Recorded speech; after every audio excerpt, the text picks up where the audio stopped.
Per quale motivo la strage di Charlie Hebdo è stata considerata come uno spartiacque, in quanto appunto proprio questo libro la considera come una data chiave, diciamo, per la diffusione del fenomeno terrorista? Ma la strage di Charlie Hebdo è stata una strage clamorosa che è arrivata, non è stata intanto l'unica in Europa, perché ci ricordiamo Londra nel 2005, poi Madrid, non è stata l'unica, però sicuramente arriva ed è firmata in qualche modo dall'ISIS in Europa, è una firma, la prima grande firma dell'ISIS quindi di attacchi terroristici di matrice islamica, quindi in realtà è quello lo spartiacque per capire che l'infiltrazione dell'ISIS in Europa è assolutamente reale e concreta e che si manifesta in questo modo. Cioè, dimentichiamoci gli attacchi di Al-Qaeda, impariamo a convivere con questo modo e ce lo hanno detto chiaramente. Okay, proprio riguardo appunto alle recenti informazioni che si hanno sullo scontro fra ISIS e Al-Qaeda, che cosa ne pensa? Cosa pensa potrebbe portare poi in futuro? Ma in realtà lo scontro fra ISIS e Al-Qaeda non c'è. E non c'è neanche la fusione fra ISIS e Al-Qaeda, rimangono comunque due entità, due gruppi terroristici distinti, ognuno con le sue particolarità, chiamiamole così.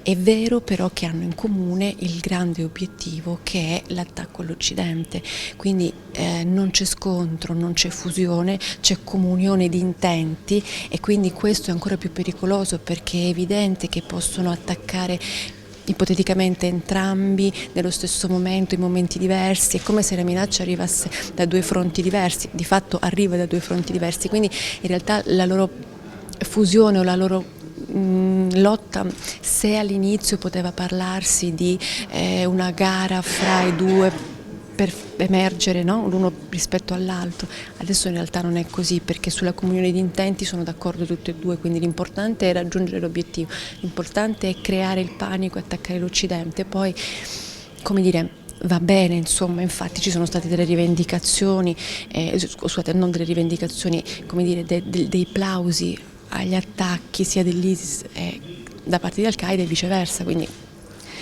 sono molto in sintonia. Per quale motivo ritiene che la strage del Kenya sia passata in qualche modo in secondo piano rispetto a quella di Charlie Hebdo? Qual è la sua lettura di questo fatto?